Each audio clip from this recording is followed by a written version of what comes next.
Welcome, my beautiful people.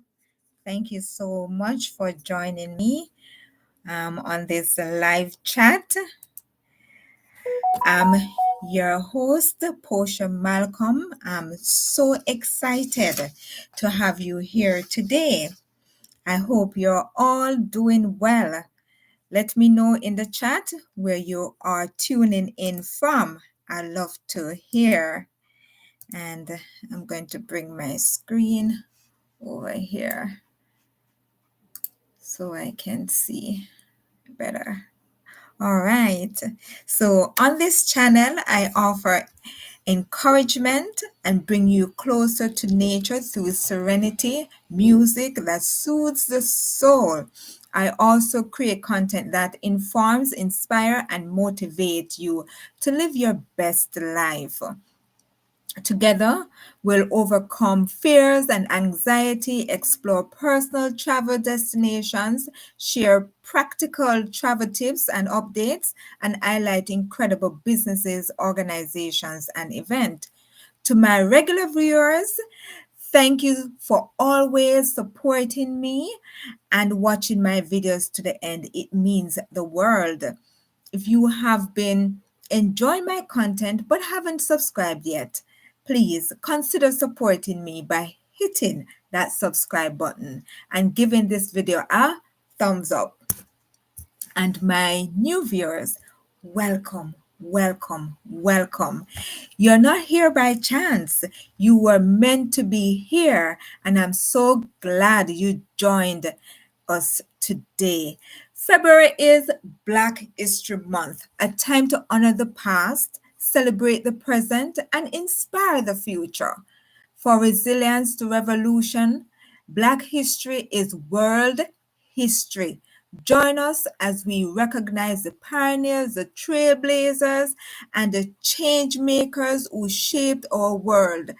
Let's learn, reflect, and move forward together.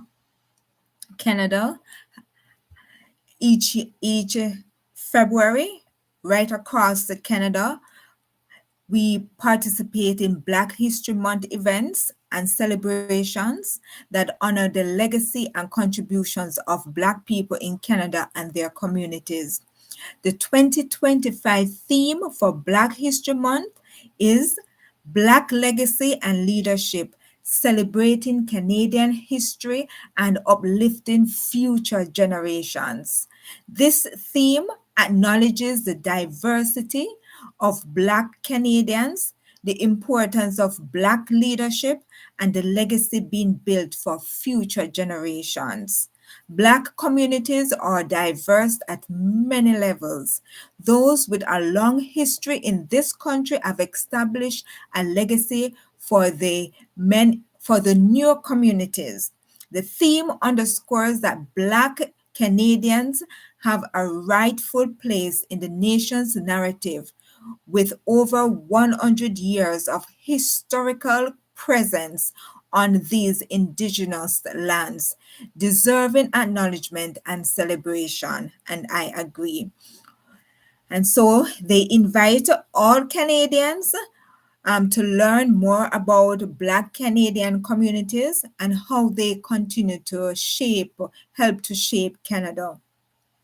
And this is something that I like about Canada, that they have posted that on their website, encouraging us to learn more about Black Canadians and the communities.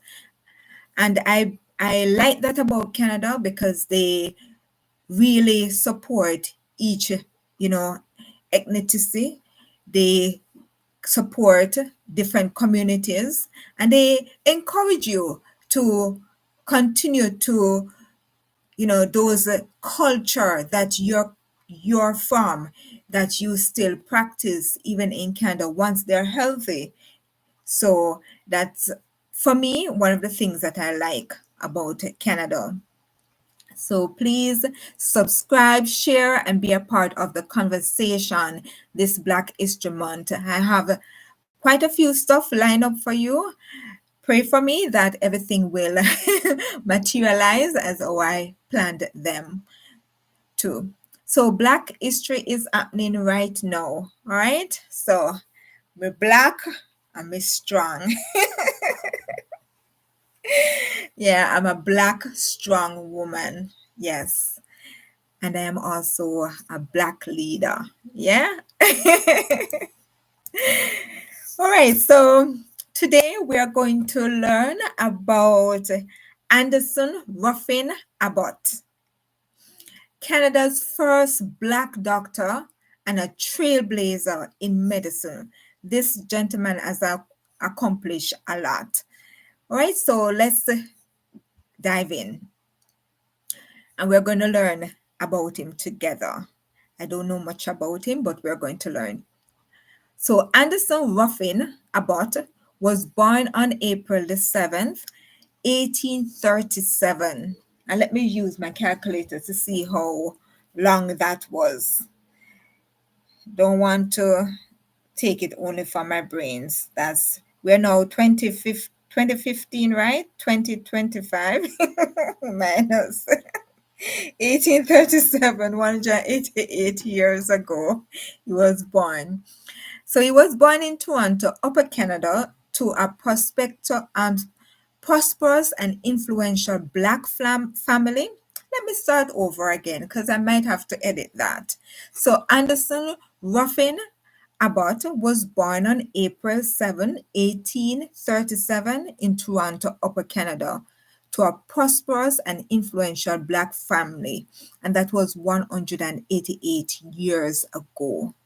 His parents, Wilson Abbott and Ellen Toyer, were both free from enslavement and had built a successful business in Mobile, Alabama. Yes, that's a community, not just a phone, right? However, due to racist laws that required free black, welcome, please join the conversation. We are learning about Anderson Ruffin Abbott, Canada's first black doctor and trailblazer in medicine, right? So we learned that he was born in 1837, 188 years ago. However, due to racist laws that require free black individuals to provide proof of good behavior through white sponsors, Wilson Abbott refused to comply and chose to leave. The family briefly lived in New Orleans and New York before settling in Toronto in 1835. There they established themselves as prominent property owners, acquiring nearly 50 properties. And I was very impressed with that, right? So, it's encouraging to know that we all can be property owners. Growing up, Anderson Abbott received an excellent education. He attended the Oxon Missionary School, a renowned integrated school for Black students in Canada West, and later continued his studies at the Toronto Academy.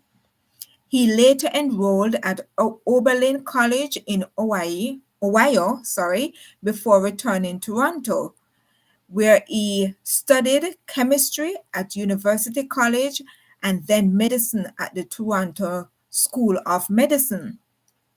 He completed his training under Dr. Alexander Augusta, a family friend and a pioneering Black physician in Canada. By 1861, Abbott became the first Canadian-born Black doctor, a groundbreaking achievement in a time of widespread racial discrimination.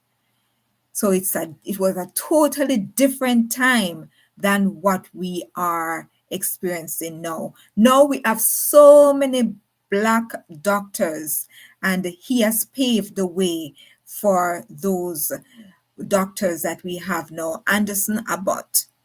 During the American Civil War, Abbott sought to contribute his medical skills and applied for a position as an assistant surgeon in the Union Army. That's what they used to call it, Union Army. Though initially unsuccessful, he was eventually contracted as a civilian sergeant in 1863. Though initially He worked at the Contraband Hospital, later renamed Freedmen's Hospital. That was a funny name for me. In Washington, D.C., providing care to Black soldiers and freed men. You can imagine freedmen. So they were Black men. His reputation grew and he became well known among influential figures in Washington. Abbott was even invited to the White House, where he met where he met President Abraham Lincoln, yes, and First Lady Mary Todd Lincoln. After Lincoln's assassination in 1865, Abbott was one of the few black doctors who stood vigil at his deathbed. So this is his history. He met the president at that time. He met Abraham Lincoln and his wife at that time. And he was one of them that stood beside him. I'm just going to put in the chat that welcome. We are talking about, let me copy this.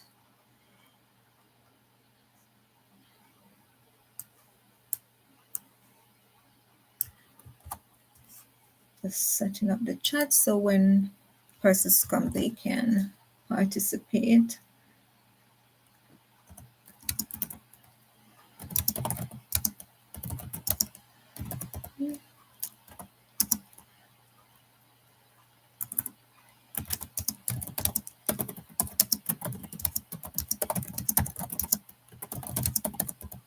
Okay, great. All right, so I put in the chat, welcome.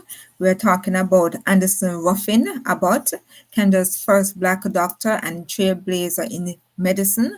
I asked if there is, if you know this person, and if yes, what do you know about him?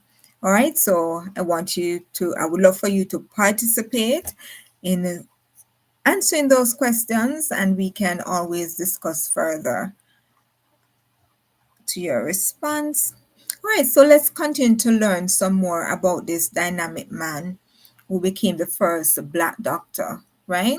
After the war, Abbott returned to Canada, married Mary Ann Casey who, in 1871, and continued to make a significant impact in medicine and civil rights. He became the coroner for Kent County and actively advocated for integrated schools, challenging racial segregation in Canadian education. His medical career took him to Dundas, Oakville, and Toronto before he accepted a prestigious role as Sergeant in Chief at Provident Hospital in Chicago in 1894. Provident Hospital was a vital training center for Black nurses and physicians, and Abbott later served as its medical superintendent. So this was one of his achievements. But he served in Dundas, Oakville, and Toronto before he went to Provident Hospital in Chicago in 1894. And we're talking about the 18s, guys. We are not talking about the 19s or the 20s. It was a long time ago. Things were totally different from now, right?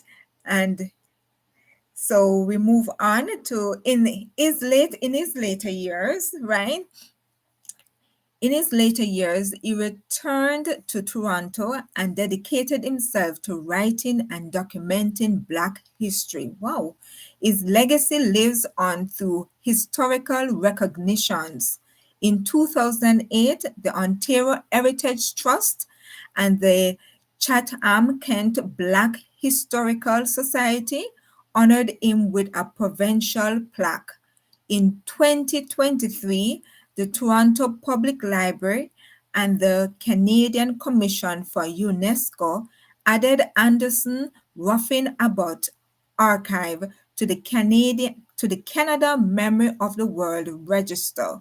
ensuring that its contributions are preserved for future generations. Remarkable, remarkable. Anderson Ruffin's Abbott's life was a testament to perseverance, intelligence, and service. As Canadians' first Black doctor, a wartime surgeon, and a leader in both medicine and social justice, his story continues to inspire us today. What part of his journey have inspired you? What part of his journey has inspired you? Let me put that in the chat. What part of his journey has inspired you?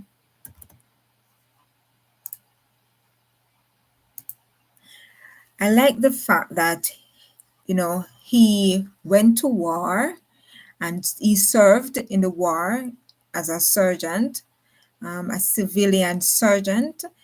He said through initially unsuccessful, he was eventually contracted as a civilian sergeant in 1863, right? And he worked at that hospital called Contraband Hospital, renamed the Freeman's Hospital. When you imagine the climate that they were in, where men of black, how would I put it? When you look at, men, we say men of color, but we are black people or maroon people, people of lighter color, or we call them peach color. They are colored people. So we actually got it twisted around in terms of, we say blacks are colored people. No, people who are peach, people who are of lighter colors, they are colored people, because every emotions they actually reflect. And there's a little boy, I guess a grown man now, that wrote a poem about this, right? So that's something that I want to put out there, that people who have lighter complexion than us, they are Caucasians, we call them. They are actually colored people, if we want to, put a name to it, colored persons. If you agree with me, you can put it in the chat. If you don't agree with me, you can tell me the reason why, right? And then black people are actually maroon people, right? So I just want to put that out there. But the climate at that time was that black people weren't that free, right? They 100 years ago, oh my gosh, 100 years ago, things weren't what it is now. We weren't free to walk and, do whatever we want, live our best life and all of that. But the people back then, they really stood up. They really, forged ahead to make our life possible. And so they have put in the work. What kind of work are we going to put in for our generation coming? What type of work are we putting in, right? To make their future better than what we are experiencing. For yes, we still have stigmatization, we still have discrimination and all of that. But what can we do to empower black people to rise and to shine and to, lay the foundation in our time here for the future generation coming? You can put it in the chat what you think about it. So I have some true or false, and it's still on Anderson Ruffin Abbott. And the first one is Anderson Ruffin Abbott was born in Mobile, Alabama. I'm wondering if I'm pronouncing that word correctly because I didn't look it up. Mobile. pronunciation, right, guys? Pronunciation. So we're going to hear it. Mobile, or in Alabama, mobile. Mobile. First. So Mobile, as in Alabama, Mobile. That's how they pronounce it. All right. So was true or false? Was Anderson Ruffin Abbott was born in Mobile, Alabama? Was he born in Mobile, Alabama? Let me know in the chat. All right. And the next one. Okay, so give me a sec. Just gonna put that in the chat. So I'm gonna put it in the chat, true or false.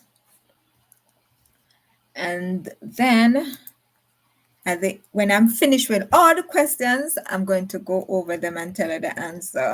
So when you watch the video, you'll know the answer. When you watch it, yeah. So true or false? True or false? All right. And that's the first one. Right. The second one is Abbott's parents were both free from enslavement before moving to Canada. True or false? I put that in the chat as well. I'm going to put all of them in the chat and you can answer T for true and F for false. Okay. I would love your participation with these questions. Great. And that's two. Abbott, number three, Abbott studied medicine at the Toronto School of Medicine and trained under Dr. Alexander Augusta. Hope you remember that one. So that's number three. Give me a sec. So that's three.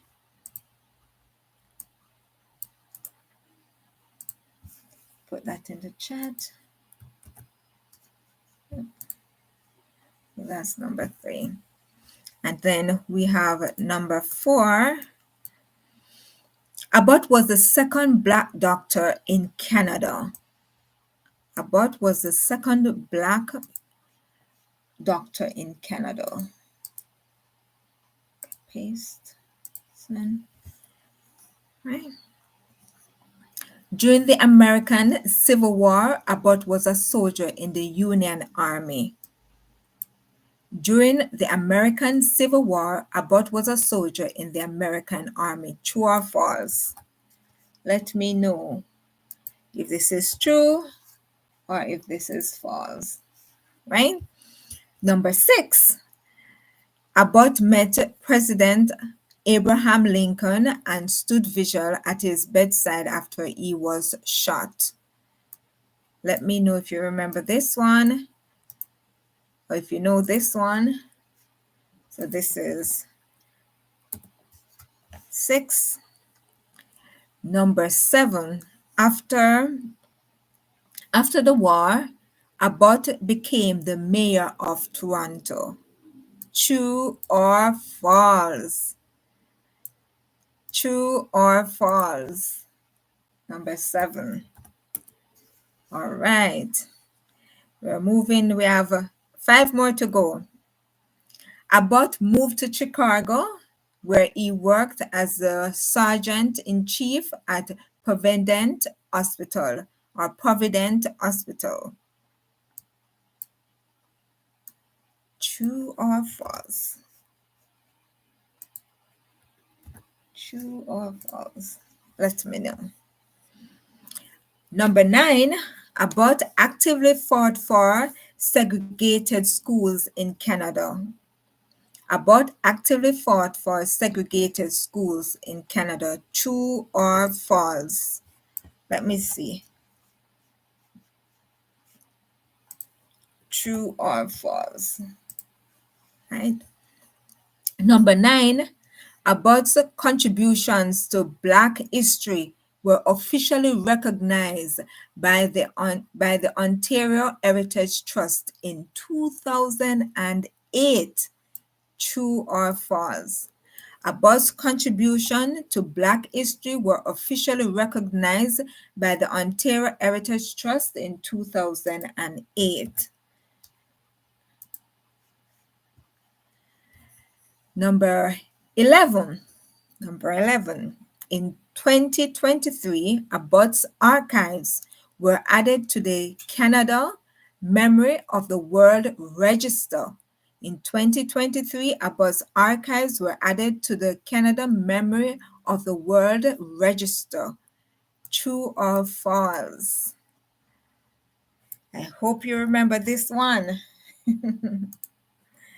All right, let's see. And then we have one more to go. Number 12 and last. Abbott's parents refused to leave Alabama even when racist laws threatened their business. His parents refused to leave Alabama, and that's Mobile, Alabama, even when racist laws threatened their business. Do you think they left? Or do you know that they left? Or did they stay? What is it?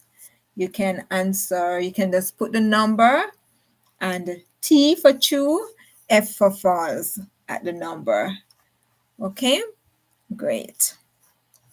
So now, seeing that I have completed and I put in the chat, I'm not going to put the answers in the chat. No, no, no. I'm just going to say them. So when anyone watch the video after this, they can answer the questions, and then after they'll know the answer, whether they got it or not. You can get a paper and you can write down 1 to 12 and fill out a true or false. Remember to put it in the chat and the number so that you know how many you have gotten, and I'll know, the ones that you have gotten correct or not. And then you know the answer right now. So without any further ado, woo! All right. Number 1. Anderson Ruffin Abbott was born in Mobile, Alabama. This is false. He was born in Toronto, Upper Canada. So you had Lower Canada and Upper Canada. Upper Canada was Toronto. Lower Canada was Quebec. Yes. Yes, that's what they used to call Canada, right? But it has changed now. But number 1 is false. F for false. He was born in Toronto, Upper Canada. And number 2, Abbott's parents were both free from enslavement before moving to Canada. Yes, that's true. They were free people before moving to Canada. And then number 3, Abbott studied medicine at the Toronto School of Medicine and trained under Dr. Alexander Augusta. And if you remember that, it's true. That's so true. And number 4, Abbott was the second Black doctor in Canada. The answer is false. He was the first, not the second. He was the first born Black doctor. So that one is false. Number 5, during the American Civil War, Abbott was a soldier in the Union Army. This is false. He was a civilian surgeon working in military hospitals. Yes, and he mostly take care of Blacks, right? And then number 6, Abbott met President Abraham Lincoln and stood vigil at his bedside after he was shot. And the answer is true. Yes, he was a very, both of them were friends and they respected each other. Yes, so that was really commendable for Abbott. Number 7, After the war, Abbott became the mayor of Toronto. People, this is false. He became a coroner and a medical leader, but never a mayor. He sticked to his field, and he also became a writer, right? And a writer of Black history. Number 8, Abbott moved to Chicago, where he worked as the Sergeant in Chief of Providence Hospital. And this is true. T for true. I hope you're getting them correctly. Number 9, Abbott actively fought for segregated schools in Canada. This is false. He was an advocate for integrated schools, right? And 10, Abbott's contributions to Black history were officially recognized by who? By the Ontario Heritage in 2008. And this is true. He was. Number 11, in 2023, Abbott's archives were added to the Canada Memory of the World Registry. Is this true or false? It's true. And we have one last one. We have number 12. Abbott's parents refused to leave Alabama even when racist laws threatened their business. This is false. They left for Canada to escape discrimination. And Canada has always been a place that protects people from discrimination. So there you go. All 12 answers. The questions are in the chat, and I hope you have gotten them correctly. So you can put in the chat how many you got. Did you get all 12? Let me know if you got all 12 answers correctly. All right. So thank you so much for being here. If you found this interesting, give this video a like and subscribe for more content. And even if you weren't here live, I'd love for you to comment on these questions. Let's keep the conversation going. See you next time. Have a great day. Bye bye.